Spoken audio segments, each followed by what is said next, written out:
Yes mga bismabay, so karon no amo tamong i-tour no sa opening sa atong bag-ong office sa Sokote Kuto dinhi sa may barangay Apopong.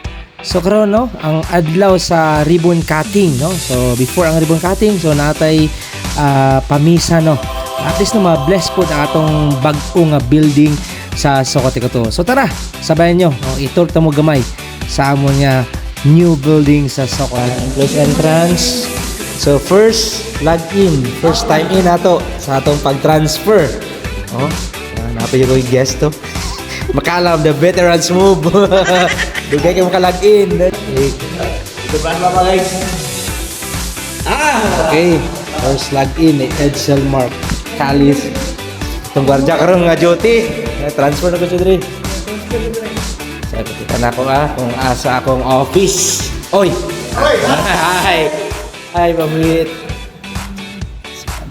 Sana kay si Arya. Sila to. Hey, hello ma'am. Good morning. Hi, ma'am. Hello, good morning po. Direk, good morning. Good morning. Good morning.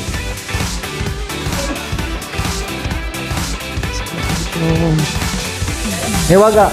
Morning. So, dini akong office. So, Institutional Development Services. Institutional Services Department. Please. Ay, si Ma'am Joy. Ay, Ma'am Joy Vlog. First day. Akong boss. Sir Daniel. Dini ko. So, di akong office. Kana. Nice. O office akong boss di ay kani. CWD officer.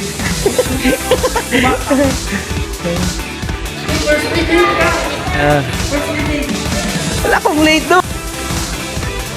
Sir Dan, awas na Sir Dan.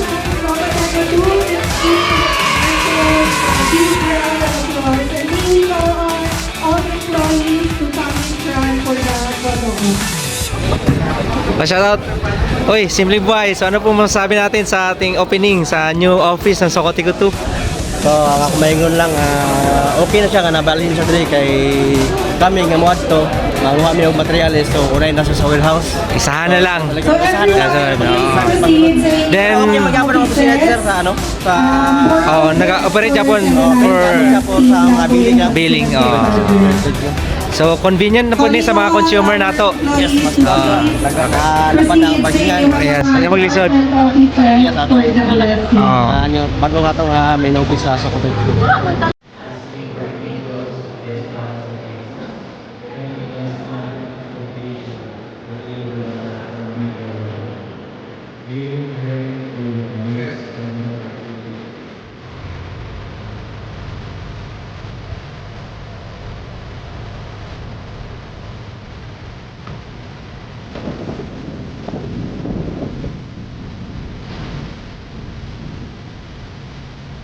Huwag puro panonood, mag-like, comment, share at follow na